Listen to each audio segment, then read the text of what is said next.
The allure of Formula One is undeniable. The roar of engines, lightning-fast reflexes, the glamour of exotic locations. Who hasn't imagined themselves strapped into that cockpit, pushing the limits of what's humanly possible? But behind the spectacle lies a brutal truth. Talent alone won't get you to the top. The journey to F1 is a marathon paved with money, sacrifices, and often a hefty dose of luck. Think you have what it takes? The staggering costs, relentless competition, and sometimes questionable politics make reaching F1 a true test of endurance. The journey to Formula One almost always begins with karting. Think of it as the motorsport kindergarten.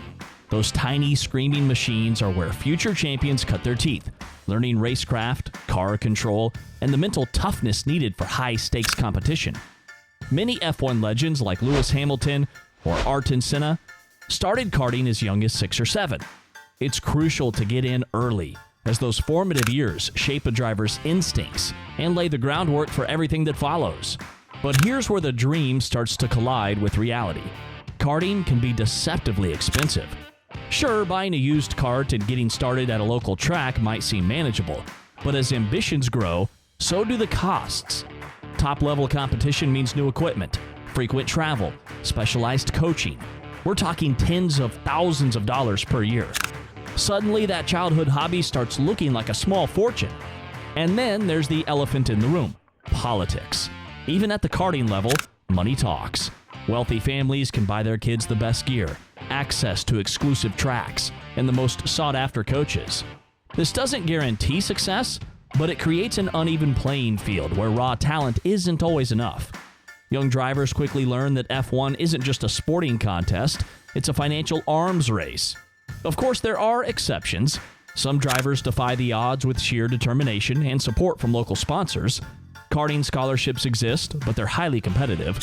The truth is, even those who excel from the start face a massive uphill climb. Karting is just the first hurdle, and with each step towards F1, the costs and the competition escalate exponentially. Are you starting to see why so many talented drivers never make it to the big leagues?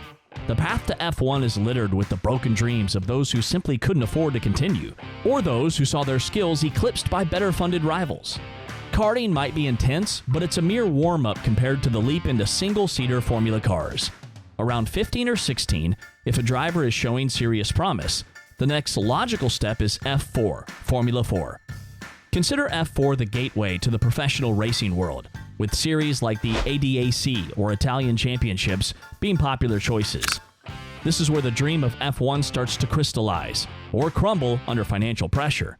The price tag for an F4 season is staggering, around €300,000 per year, and that's just the racing itself. Many young drivers relocate to Europe to be closer to the action, adding living expenses, travel, and sometimes even language tutoring to the ever-growing bill. Suddenly, that karting budget seems like pocket change. But there's a crucial shift at this level. F1 scouts start paying attention.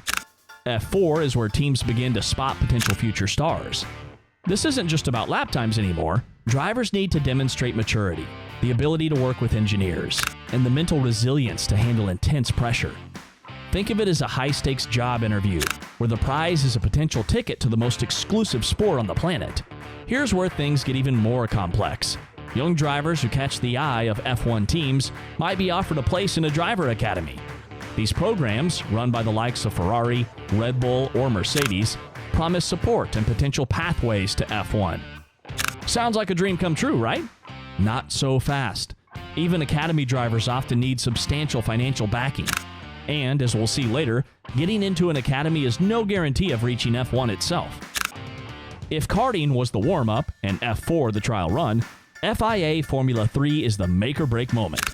This is where raw talent gets ruthlessly stress-tested, and where the financial burden reaches astronomical levels, upwards of €500,000 per season. F3 is a proving ground, weeding out those who simply aren't exceptional enough to draw the attention of F1's power brokers.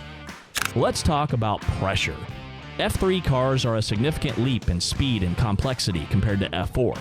Drivers are pushed to their absolute limits, both physically and mentally. One mistake can not only ruin a race, but also potentially damage a car worth a small fortune, adding financial stress to the mix.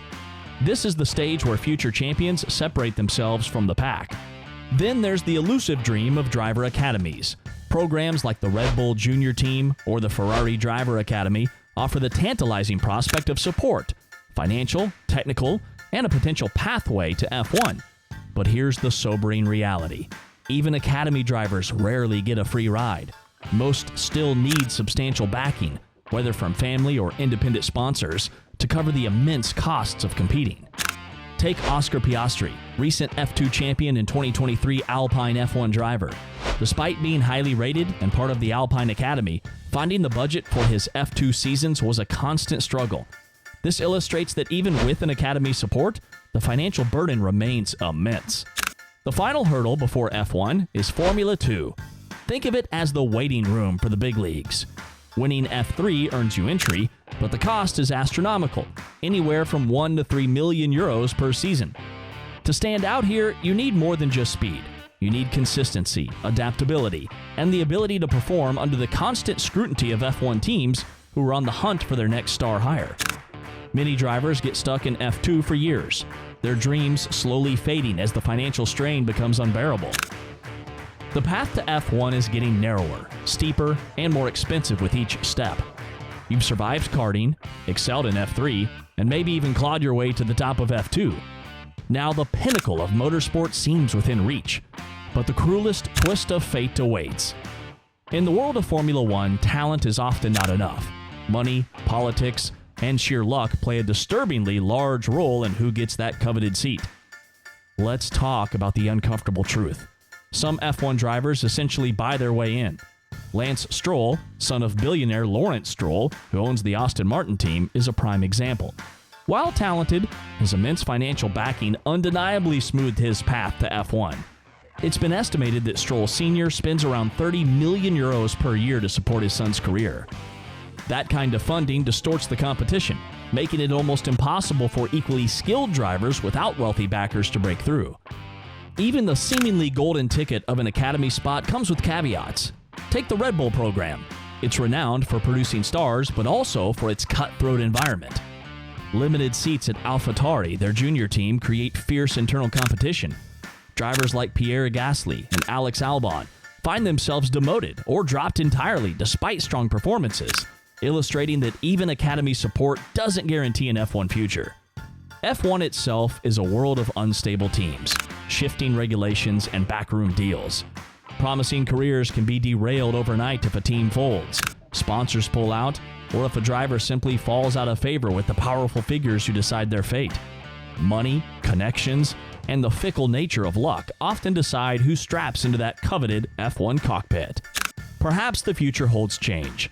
The rise of sim racing offers a glimmer of hope, potentially uncovering hidden talent that would otherwise be shut out by financial barriers.